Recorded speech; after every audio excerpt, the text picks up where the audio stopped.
kommer der lige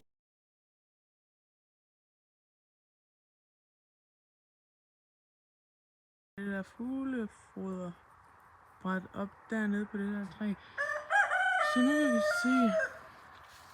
Nu vil vi give fasanerne nogle, ja, hvad er det, de hedder? De hedder havregryn. De bader, sandbader dernede. Og så har de et juletræ der, de kan gå ind under. Nogle sædepinde derhen og mad og vand derhen.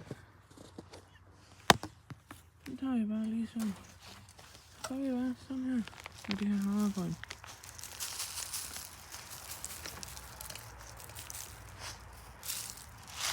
Og så var det bare det for den her gang. Så vil jeg sige, vi ses.